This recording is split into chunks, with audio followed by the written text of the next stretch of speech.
Shalom saudaraku dikasih Tuhan. Kembali kita akan melanjutkan pelajaran The Secret of 1 Yohanes.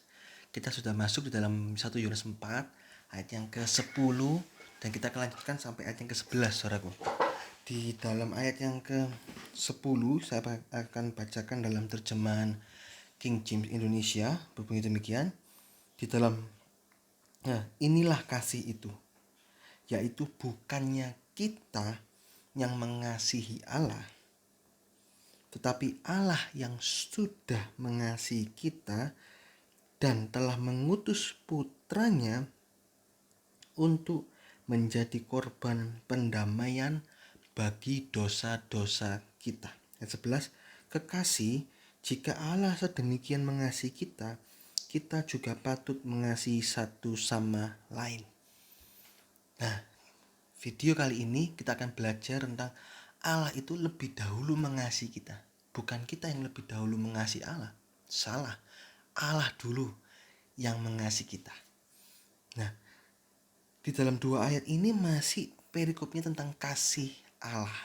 Nah, terus ya saudaraku, dari mulai ayat 7 dan seterusnya itu bicara tentang kasih.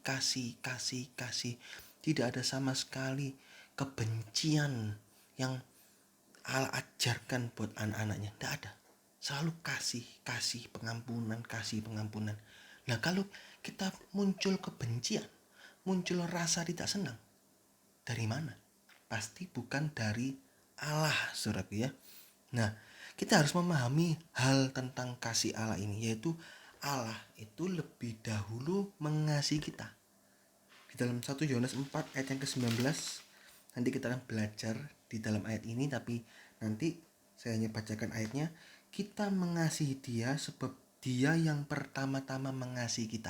Nah, ini mirip ya dari ayat 19 dan ayat yang ke-10. Bukan karena kita mengasihi Allah, barulah Allah merespon dengan mengasihi kita. No, salah besar loh. Allah lebih dahulu mengasihi kita. Pengertian yang saya mengasihi Allah, oleh karena itu Allah meresponi dengan mengasihi kita. Salah, tidak benar. Ya, Allah ini lebih dahulu. Allah itu lebih dahulu mengasihi kita. Dia aktif mencari kita lebih dahulu. Buktinya apa? Sejak kejatuhan pertama Adam dan Hawa, saudaraku, Allah yang mencari manusia. Kejadian 39. Hai manusia, di mana engkau? Allah juga berinisiatif mengganti pakaian manusia. Ini Allah inisiatif lebih dahulu mengganti pakaian manusia yang semula dari daun, Kejadian 37, menjadi pakaian dari kulit binatang, Kejadian 3 ayat 21. Lihat, daun ini melambangkan apa? Daun ini melambangkan alasan demi alasan untuk membenarkan dan menutupi dosa. Jadi gambaran pada waktu Adam dan Hawa jatuh dalam dosa, mereka menutupi ketelanjangannya dengan menggunakan daun. Ini cerita tentang dosa itu ditutupi, dibenarkan dengan berbagai macam alasan. Loh, aku curi ini karena aku mau memberikan makan kepada anakku. Nah, ada alasan. Aku korupsi ini karena apa? Karena aku tidak diberikan gaji yang cukup sehingga korupsi. Ini saudaraku, alasan demi alasan untuk membenarkan dosa. Itu daun. Jadi ditutup pakai daun. Allah tidak mau tutup pakai daun, saudaraku. Allah ganti. Inisiatif pertama itu Allah diganti. Tidak boleh pakai daun, diganti dengan pakaian dari kulit binatang. Pakaian dari kulit binatang itu hasil dari apa? Hasil dari korban binatang. Binatang dikorbankan, kulitnya diambil dan dijadikan pakaian. Ini lambang apa? Inilah lambang anak domba Allah yang dikorbankan menjadi korban pendamaian untuk menghapuskan dosa. Saudaraku, ini saudaraku, jika manusia sibuk mencari alasan untuk menutupi dosa, Allah lebih dahulu berinisiatif mengorbankan putra tunggalnya untuk menghapus dosa kita. Jadi saudaraku, dari sejak kejatuhan Allah itu inisiatif lebih dulu. Bahkan sampai sekarang saudaraku, Allah itu berinisiatif terus. Ini dahsyatnya Allah kita. Apakah kita gak bangga saudaraku? Memiliki Allah yang begitu dahsyatnya, begitu mengasihi kita. Jangan pernah keluar dari kasihnya. Kalau saudara akhir-akhir ini ada yang keluar, ada yang mungkin meregangkan, ada yang mungkin meredupkan, mengendorkan, saudaraku, kembali kepada kasih Allah itu. Dan bukan hanya kasih mula-mula, tapi bertumbuh terus. Kasih mula-mula apakah kasih yang baik? Baik, tapi itu kasih awal. Tapi harus bertumbuh terus, bukan hanya mula-mula terus. Kadang orang itu suka berbicara, kembalilah ke kasih mula-mula, kembali ke kasih mula-mula. Ya kalau dia berdosa, itu betul. Jadi kalau berdosa, saudaraku, ya ini ya, ada penggaris. Kalau dia ini adalah kasih mula-mula. Kalau dia berdosa, dia keluar dari kasih mula-mula. Nah, dia harus kembali kepada kasih mula-mula ini. Ini namanya bertobat. Tapi ini awal harus bertumbuh, bukan hanya kasih mula-mula. Dia bertumbuh, yaitu kasih pernikahan. Yaitu 1 tambah 1 tambah 1 sama dengan 1. Masuk dalam 3 pribadi Allah, bersekutu dengan 3 pribadi Allah. Ini kasih pernikahan, kasih mempelai. Ini saudaraku, tumbuh terus. Nah, istilah korban pendamaian, jadi dikatakan di sini ayat 10, inilah kasih. Yang dinamakan kasih itu apa sih? Kasih itu inisiatif. Jadi kasih itu inisiatif. Dari ayat ini ya kita belajar. Kalau kita berkata, aku mengasihi kamu, tapi gak pernah ada inisiatif. Diem aja, gak ada tindakan apapun, hanya ngomong, aku mengasihi engkau ma, ayah, ibu, saya mengasihi engkau, tapi gak ada tindakan. Itu bukan kasih. Kasih itu inisiatif. Kasih itu berpikir. Kasih itu punya ide-ide untuk menjadikan pasangan kita atau orang lain itu menjadi lebih baik. Itu kasih. Ini Allah ajarkan kasih yang benar, inisiatif, ya. Nah, kita bicara saat ini tentang korban pendamaian. Jadi Allah mengutus putranya untuk menjadi korban pendamaian. Ini menggenapi nubuatan wasiat lama, yaitu korban domba yang menjadi pelambang untuk mendamaikan antara manusia dengan Allah. Yohanes 1 ayat 9. Dia adalah anak domba Allah yang mengangkut isi dosa dunia. Korban wasiat lama tidak bisa menghapus dosa. Saya katakan sekali lagi, korban lembu itu domba dalam wasiat lama tidak bisa menghapus dosa. Ibrani 10 ayat yang keempat. Hanya darah Yesus yang bisa menghapuskan dosa. Ibrani 13 ayat 12. Korban pendamaian ini memulihkan hubungan antara manusia dengan Allah yang semula putus oleh dosa, sekarang kembali tersambung akibat adanya korban pendamaian Kristus. Sekarang kita yang percaya Tuhan Yesus Kristus beroleh damai dengan Allah, didamaikan, ada hubungan kembali. Yang dulu terputus sekarang ada hubungan. Roma 5 ayat 1. Peace with God. Roma 5 ayat 1 dalam terjemahan bahasa Inggris. Ada 2 damai yang harus ada dalam hidup kita sebagai orang percaya, dan damai yang ketiga harus kita kejar. Jadi ada 2 damai yang harus ada dalam hidup kita, dan damai yang ketiga harus kita kejar. Apa saja? Yang pertama adalah damai dengan Allah. Roma 5 ayat 1. Dalam King James dikatakan peace with God. Terjemahan bahasa Inggris peace with God. Ini terjadi saat seseorang percaya Tuhan Yesus, mereka didamaikan dengan Allah oleh darah Yesus. Dosa dihapuskan, hubungan menjadi pulih kembali sehingga bisa berkomunikasi dengan Allah. Yang dulu putus hubungan dengan Allah, sekarang kembali bisa berhubungan. Efesus 2 ayat 1. Dulu kamu mati karena dosa-dosamu, sekarang dihidupkan kembali. Nah, yang kedua, damai dari Allah.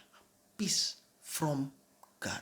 Itu ayatnya di dalam Roma 1 ayat 7, 1 Korintus 1 ayat 3, 2 Korintus 1 ayat 2, Galatia 1 ayat 3, Efesus 1 ayat 2, Filipi 1 ayat 2. Itu semua peace from God, damai dari Allah.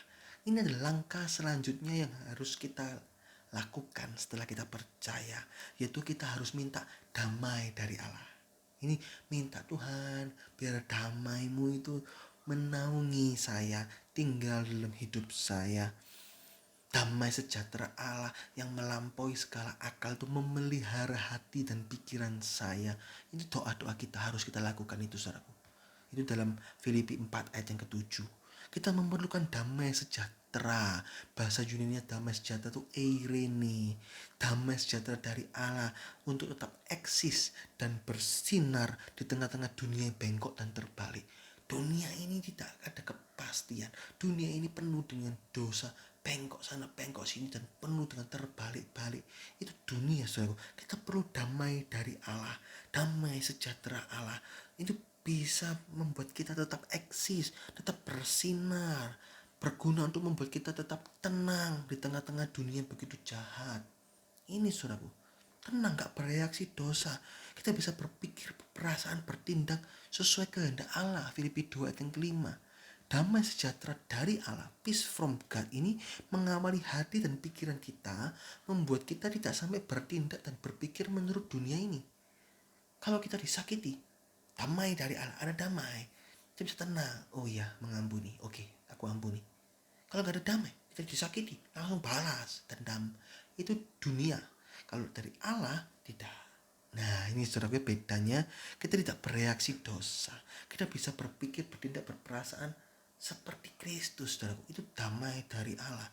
Damai sejahtera Allah membuat kita tidak terburu-buru atau gegabah memutuskan sesuatu. Saat kita ada pilihan, ada masalah, dan ada pilihan-pilihan timbul, kita minta damai dari Allah. Iya, kalau aku memilih ini kok rasanya hati tidak enak. Oke, jangan dipilih dulu, doa lagi. Tuhan itu akan mengarahkan, Roh Kudus akan mengarahkan kepada pilihan-pilihan yang sesuai kehendak Allah. Itu damai dari Allah. Kita bisa menguasai diri dan berdoa, 1 Petrus 4 ayat 7, sehingga menghasilkan keputusan-keputusan yang sesuai pimpinan Roh Kudus. Ya, ini kedua, yaitu damai dari Allah. Ini harus ada dalam hidup kita. Damai dengan Allah, peace with God, dan damai dari Allah, peace from God. Harus ada. Dan damai yang ketiga harus kita kejar. Apa damai itu? Inilah damai yang kekal di sorga.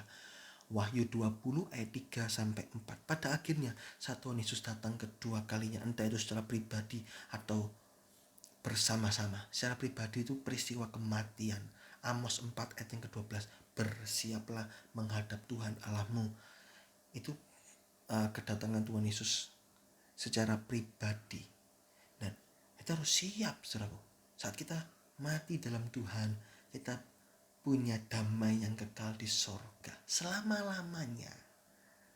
Nah, tapi kalau kita masih hidup terus setia, kita akan mengalami pengangkatan. Saat sangkakala Allah dibunyikan, kita akan mengalami pengangkatan dan kita masuk sorga.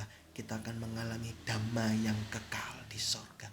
Tidak ada ratap tangis maupun duka cita. Yang ada hanyalah sukacita yang tiada berujung. Nah, ini 3 damai, saudaraku ya. Jikalau demikian, saudaraku, jikalau demikian adanya, Allah lebih dahulu atau berinisiatif untuk mengasihi kita lebih dahulu. Ini di ayat yang ke-11 ya. Kekasih, jika Allah sedemikian mengasihi kita, kita juga patut mengasihi satu sama lain. Nah, jikalau Allah lebih dulu berinisiatif mengasihi kita, maka hendaklah kita juga mendahului, saling berinisiatif. Untuk apa? Untuk mengasihi satu sama lain. Seringkali orang tidak mau mengasihi lebih dulu, tetapi menunggu orang lain mengasihi lebih dulu, barulah dia mengasihi. Kalau kau mengasihi aku, baru aku mengasihi kamu. Tapi kalau kau benci aku juga benci kamu. Itu salah. Yang benar ini ayat 11 diajarkan, jikalau Allah demikian mengasihi kita lebih dahulu, maka haruslah kita mengasihi orang lain dengan inisiatif, dengan lebih dulu, dengan aktif. Ini, saudaraku ya, pengajarannya. Konsep yang benar tentang kekristenan itu inisiatif. Kita yang percaya Tuhan Yesus haruslah meneladani apa yang sudah dikerjakan Tuhan Yesus, yaitu lebih dahulu mengasihi kita. Ini teladan Tuhan, dia aktif. Oleh karena itu kita juga harus aktif, saling mengasihi, jangan ada benci, jangan ada rasa tidak senang, karena itu semuanya bukan dari Tuhan, melainkan dari iblis. Yohanes 8 ayat 44. Jadi kita belajar di sini saudaraku bahwa Allah kita bukan Allah yang pasif, melainkan aktif dalam mengasihi umatnya. Demikian juga kita harus aktif mengasihi orang lain. Di dua ayat ini kita belajar. Yang pertama, Allah lebih dulu mengasihi kita. Kasih itu bicara tentang inisiatif, bicara tentang aktif, bicara tentang lebih dulu. Itu kasih. Kedua, kita belajar tentang korban pendamaian. Kita terima damai, peace with God, damai dengan Allah, peace from God, damai dari Allah. Dan terakhir kita kejar damai yang kekal di sorga. Dengan setia sampai akhir kita masuk dalam kerajaan sorga, tidak ada ratap tangis air mata. Dan poin yang terakhir kita belajar di dalam ayat yang ke-11, jikalau Allah lebih dulu, maka hendaklah ini teladan yang baik, kita harus lebih dulu juga saling mendahului dalam mengasihi orang lain. Ini coba kita renungkan. Kalau kita sudah berbuat demikian, terus lanjutkan. Tapi kalau kita belum berbuat demikian, bertobat dan mulailah saling mendahului dalam kasih. Puji Tuhan, Tuhan Yesus memberkati.